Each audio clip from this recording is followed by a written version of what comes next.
तुम यहाँ पर रो नहीं सकते हो, तुम्हारी ही इज्जत चली जाएगी अगर तुम्हारी बेटी किसी के साथ भाग गई। हम रिवायात के अमीन लोग हैं। हमारी ताली भी बहुत जोरदार है, हमारी चीख भी बहुत अच्छी है।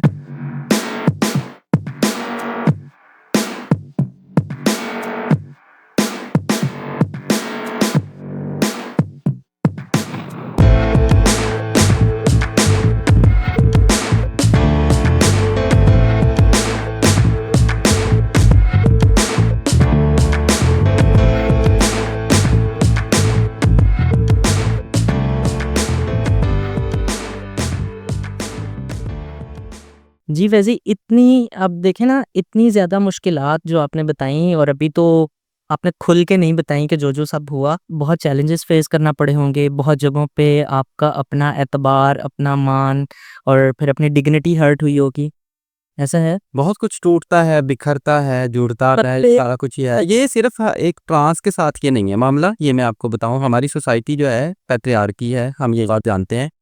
और पैट्रियार्की सोसाइटी का सबसे बड़ा विक्टिम जो है खुद मर्द है। हमारे यहाँ मर्द जितना सफ़र कर रहा है, उतना शायद कोई और सफ़र नहीं कर रहा है। यानी कि उस पर एक बोझ लाद दिया गया इस पैट्रियार्की पिदरसली निज़ाम ने कि तुम जो है वो इस ओहदे पर हो, हुँ। तुम यहाँ पर रो नहीं सकते हो, तुम ही सबसे बहादुर हो, तुमने ही पैसे कमाने हैं, तुम्हारी ही इज्जत चली जाएगी अगर तुम्हारी बेटी किसी के साथ भाग गई। बिल्कुल। ठीक है ना? तो पैट्रियार्की सोसाइटी का सबसे बड़ा जो विक्टिम है वो मुझे मर्द ही लगता है। बिल्कुल। ठीक है? हालाँकि मैं फेमिनिस्ट भी हूँ, यानी कि फीमेल के हकूक़ के लिए बात भी करती हूँ, लेकिन इसका मतलब ये नहीं है कि मैं मर्दों की वही ना, आप तो सारे सामने यहाँ पर हर कंधा ही कर रहा है, तो वो मैं भी कर रही हूँ। हुँ। मर्द कितनी मर्द ज़िंदगी में, आप मर्द हैं अपने पास, आपने एक उम्र गुज़ारी है। बिल आप अपनी उम्र में कितनी मर्तबा टूटे हैं, अपनों से कितनी मर्तबा टूटे होंगे। आप अपने रिलेशंस को लेकर कितनी मर्तबा टूटे होंगे, दोस्तों से लेकर कितनी मर्तबा टूटे होंगे, अपने जहाँ से आपको सोशल सपोर्ट मिल रही है, आप कहीं जॉब कर रहे हैं, बिल्कुल। वहाँ से आप कितनी मर्तबा टूटे होंगे। तो वही सिलसिला मेरे साथ भी रहा है। हाँ।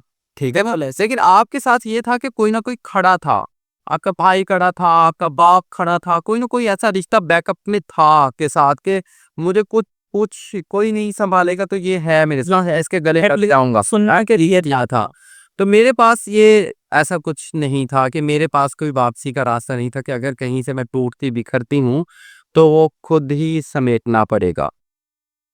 तो इस सारे सफ़र के अंदर आपको क्या वो जो मिलियंस ऑफ ईयर से ट्रांसजेंडर्स को कुछ जगह या कुछ काम अनाउंस कर दिए इस सोसाइटी ने अनस्पोकनली कि उसने या प्रोस्टिट्यूशन करनी है या उसने जो है बैगिंग करी है, नीत मार है, डांसिंग है, ये चंद एक ऐसे शौक हैं जो ख्वाजा सराओं के लिए मुख्तस मुख्तस कर दिए गए हैं। हम्म। तो क्या आपको अपने सारे इतने ब्राइट और ब्यूटीफुल जर्नी जो आपका एजुकेशन का था उसके साथ-साथ ये सब करना पड़ा था?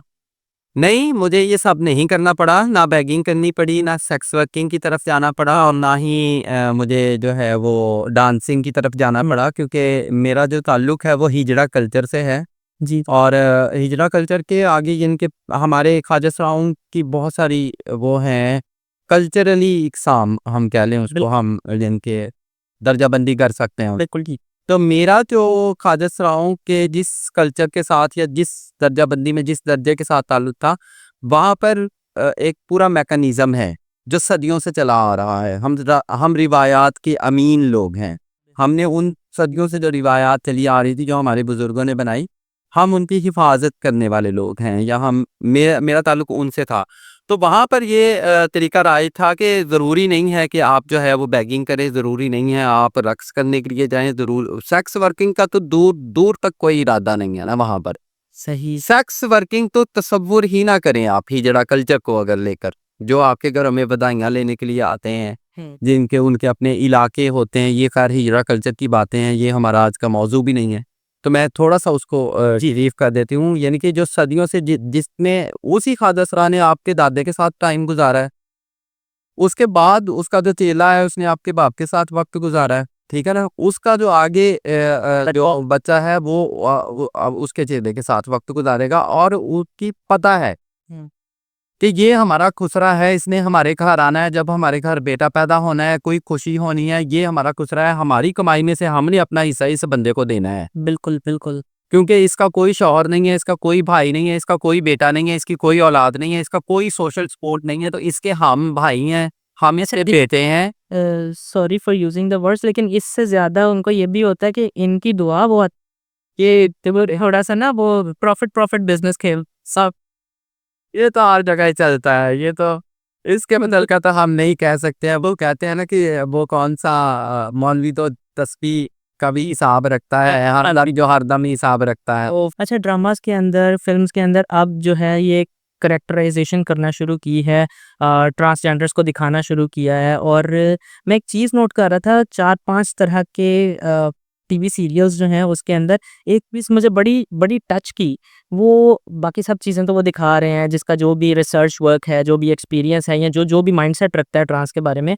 लेकिन जो बच्चे हैं ना, वो किसी न किसी तरह सीन के अंदर ये चीज़ क्रिएट करते हैं। किसी ने कोई छोटा बच्चा कहीं रख दिया है तो ट्रांस को उसकी आवाज़ आई, वो उसको लेके आता है, तो ट्रांस बच्चों के साथ बहुत एसोसिएट होते हैं। तो इसकी क्या रीज़न है? अच्छा, देखिए जी, बच्चों के साथ तो हमारे जो हिजरा कल्चर के क़ादस है, उनका चोली दामन का साथ है। वो ये है कि जब भी बच्चा पैदा होना है तो हमने पहुँचना है। वो अकबर की नज़म भी है, अकबर इलाहाबादी के, जब भी बेटा पैदा हो तो आ जावे हिजड़े। ठीक है ना जी, तालियाँ बजा बजा के ये दावें हिजड़े। तो यानी कि 1700 और कुछ में लिखी रही उस बंदे ने, नज़ीर अकबर आबादी ने, कि बड़ा अजीम इंसान था वो शायरी के।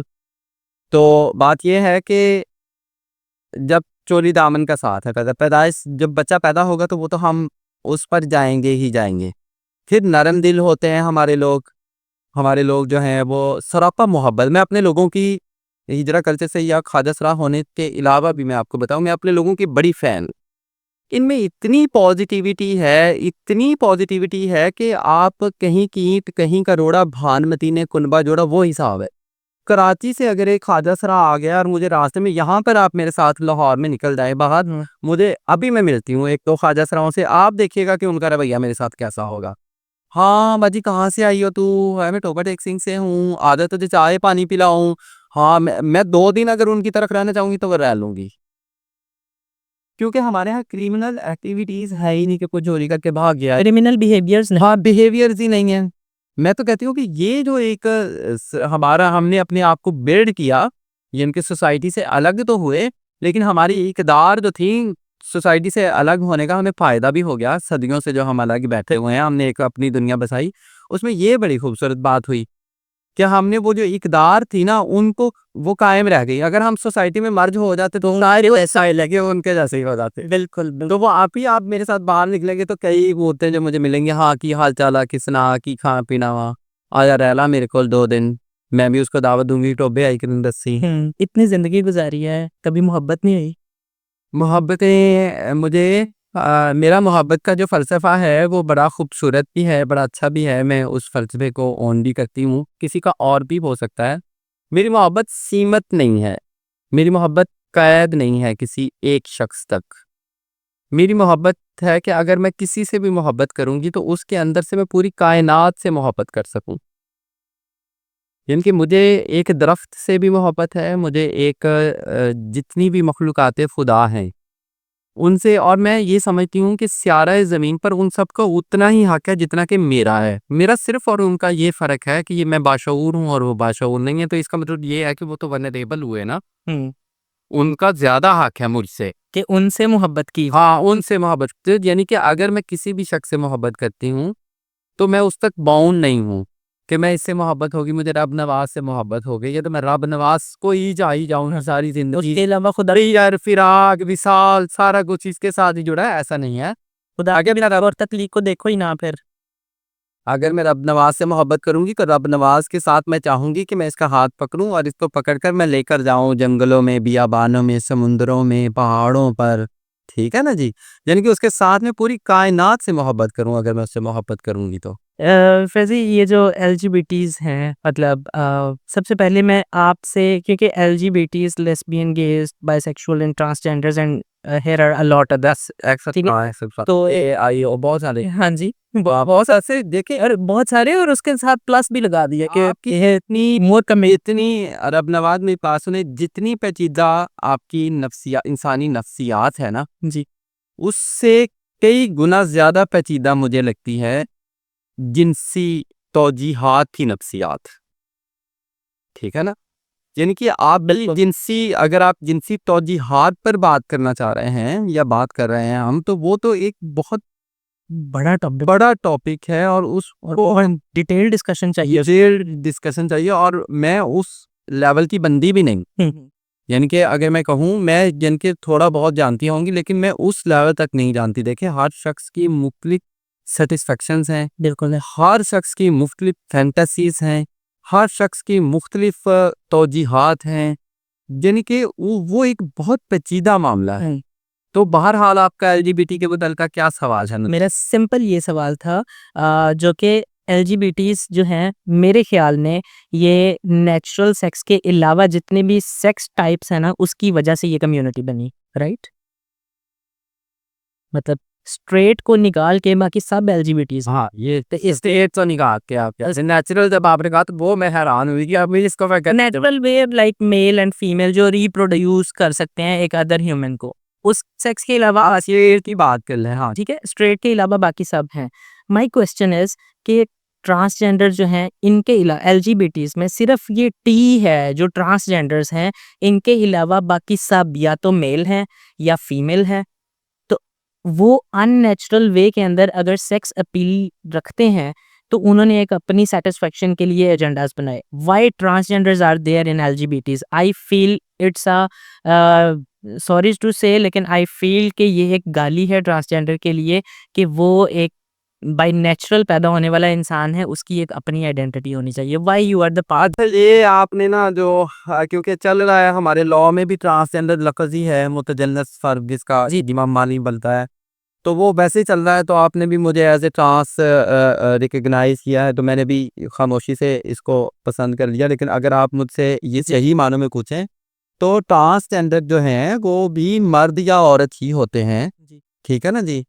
आप यानी वो एक अम्ब्रेला टर्म है, वो एक अलग मामला है। तो ट्रांसजेंडर जो है वो एक मर्द या औरत ही होता है, यानी कि एक ऐसा मर्द जो खुद को औरत समझता है, अपना जेंडर जो है वो समझता है कि मैं एक औरत हूँ। तो वो आप खुद की सर्जरीज़ हैं या मुख्तलिफ आगे विजाइनोप्लास्टी होती है या फिर आगे सिलसिले हैं, या एक औरत जो है वो खुद को चाहती है कि मैं एक गलत शरीर में हूँ या गलत जिस्म में हूँ, मैं एक औरत हूँ। तो उसके लिए हमारा पाकिस्तान का लॉ भी बन चुका है, जिनके सन 2010 में जो है वो एक जजमेंटल भी पास हुआ था जिसमें वो ईरान में तो बाकायदा इस पर फतवा भी दे दिया गया है कि अगर आप मर्द हैं और आप एक साइकोलॉजिस्ट के पास जाएँ, वहाँ पर 2 साल आपका जो है एनालिसिस किया जाएगा और फिर डिक्लेयर करेगा आपका डॉक्टर आपको डिक्लेयर करेगा कि आप एक खातून हैं या आप एक मर्द हैं। अगर आप मर्द हैं और आप डॉक्टर के पास जाते हैं और वो लिखता है कि आप खातून हैं तो फिर आप सर्जरी की तरफ जाएँ, ठीक है ना? फिर आप अपनी सर्जरीज़ करवाएँ, जो भी तरीका इख्तियार कर सकते हैं अपने इलाज के लिए आपको करवाएँ। तो ट्रांसजेंडर्स उनको कहा जाता है। ट्रांसजेंडर जो है वो मर्द और औरत ही होते हैं, ठीक है ना जी? उसको ट्रांसजेंडर कहते हैं।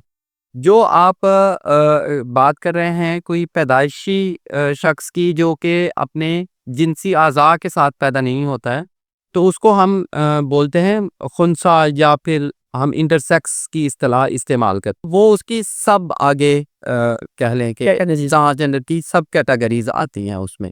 तो ये इस तरह है। तो ट्रांसजेंडर क्योंकि बाइनरी जो हैं सो बाय बर्थ जो हैं दे आर नॉट इन एलजीबीटीज़। नहीं, जो वो टी में आ जाते हैं ना आगे, वहीं के सब आ जाती है ना वो कैटेगरी आ जाती है, ठीक है ना? तो इंटरसेक्स उसमें आते हैं। ओके, उन लिखा उनको ट्रांसजेंडर्स में ही जाएगा। जाए लेकिन हाँ, वो बायोलॉजिकल जो है दे आर इंटरसेक्स। हाँ, ओके, हाँ, उनके लिए एक अलग इस्तिलाह हमारे यहाँ मौजूद है जिसको हम खुन्सा भी बोलते हैं। बिल्कुल, बिल्कुल। हाँ, या मुखन्नस या खुन्सा या फिर इस तरह के अल्फाज। We are Muslim, we are in the state of Muslim तो आपकी, क्योंकि हम अपनी ज़िंदगी ना बड़ी ईज़ में गुज़ार रहे होते हैं, हम मर्द और औरतें जो होते हैं ना सोसाइटी की वजह से। तो मैंने अभी तक इस तरह की कभी कहीं पे बात नहीं सुनी कि किसी मौलवी ने ये बताया हो कि हमारे इस्लाम ने ट्रांसजेंडर्स के बारे में, मैं ये टर्म आपके कहने के बावजूद इसलिए बोल रहा हूँ ताकि सुनने वालों को ज़रा आसानी। नहीं नहीं, ट्रांसजेंडर बोले ही कि रिकग्नाइज है ना, तो कई आने हुँ, जो लॉ बना है उसका भी ट्रांसजेंडर ही है, को आप ट्रांसजेंडर बोल, मैंने उसको यानी कि जरा थोड़ा सा क्लियर की। बिल्कुल, आपने मेरे नॉलेज के लिए क्लैरिटी दी है कि कैसे डिफरेंशिएशंस होती हैं। तो मैंने कभी किसी को कोई हदीस कहते हुए नहीं सुना, कभी इस्लाम की कोई बात करते हुए नहीं सुना कि आपके राइट्स के बारे में क्या कहता है हमारा दीन। Have you ever researched on this? मेरी बात सुने, ये तो आप किसी मौलवी से ही पूछें, ये किसी मौलाना साहब से पूछें कि अगर आपका इस्लाम जो है, आपका इस्लाम नहीं, जिनके हम सबका इस्लाम है, आजकल उन्हें का सबका इस्लाम जो है आजकल उन्हीं का है, एक अलग बात है।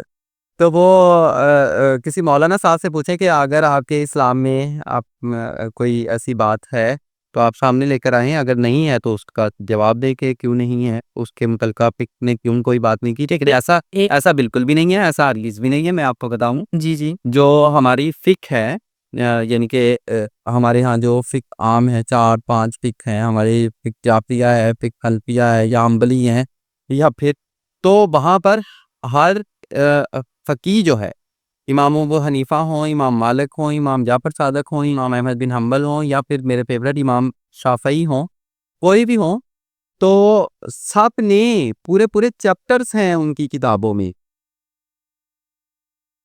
तो क्यों उन आयत हदीस के मुतल्लिका पूरे-पूरे चैप्टर्स हैं। उन्होंने पूरी एक बाब पूरा लिखा हुआ है कई-कई सफ़ों पर। उनकी जायदाद में हिस्सा कैसे दिया जाएगा, उनकी शादियों को लेकर बात कैसे की जाएगी, उनकी गवाहियाँ अगर उन्होंने कत्ल करते हुए किसी को देख लिया है या कोई ऐसा मामला है तो वो किसी तरह उसकी शहादतें होंगी। बिल्कुल। और मैं सुसन राइस आपके बकाया आके आप मज़हब को ज़ाब्ता हयात समझते हैं, हुँ, और आपके यहाँ एक बच्चा पैदा हो गया है जो इंसान है, मुसलमान है और आपके घर में है, तो आपने उसको ज़ाब्ता हयात देना है कि नहीं देना है? जी। आपके मज़हब पर ये ज़िम्मेदारी है कि नहीं है? उन वालिदैन की ज़िम्मेदारी। ये वालिदैन की ज़िम्मेदारी है, वालिदैन की नहीं, मज़हब की ज़िम्मेदारी है कि नहीं है? फिर ज़ाब्ता हयात उसको ज़िंदगी गुज़ारने का तरीका आपने देना है। देना है। क्या आपने बेटा जी ऐसे ज़िंदगी गुज़ारनी है? मर्द के लिए कवानीन है, ख़वातीन के लिए कानून बनाए गए हैं स्पेसिफिकली। हुँ, वैसे तो बराबर हैं, हुँ, यानी जैसे मिसाल के तौर पर तालीम हासिल करने के लिए कहा गया है कि दोनों पर फ़र्ज़ है, किसी एक पर फ़र्ज़ या कम या ज़्यादा नहीं, ठीक है ना जी? कुछ मामलात में तख़सीस की गई है, हुँ। वो उनकी मखसूस लिया गया है। वो बायोलॉजिकली हो या माशरे में उनके रोल को जेंडर परफॉर्म बिल्कुल पर हो, किसी भी तरह हो, तो फिर एक खाजस-रा जब या एक खुंसा पैदा होता है, आप कैसे ये कह सकते हैं कि एक तो मुकम्मल दीन है और वो हर शख्स से और ईज़ान को ज़ाब्ता याद दे रहा है। हुँ, आप ये कह ही सकते हैं, और मैं आपको बता रही हूँ कि कोई भी फ़िक़्ह उठा के देख लें, जितनी भी फ़िक़्ह हैं, सब फ़कीहों ने खाजस-राओ या खुंसा के मुतल्लिका कुछ न कुछ लिखा है। बिल्कुल। ठीक है ना जी? फिर दूसरी बात ये है कि क्योंकि हम उस वक़्त इतने वो भी नहीं थे ना, हुँ। प्रोमिनेंट भी नहीं थे और कोई इतनी तादाद में भी नहीं थे, और फिर अपने आप को जिनके अब बिल्कुल दुनिया बढ़ रही है, कुछ और सीख रही है। किसी दौर में हम ऐसे भी तो थे, हमारे आबा-ओ-अजदाद ऐसे भी थे जो ज़मीन को चपटा समझते थे।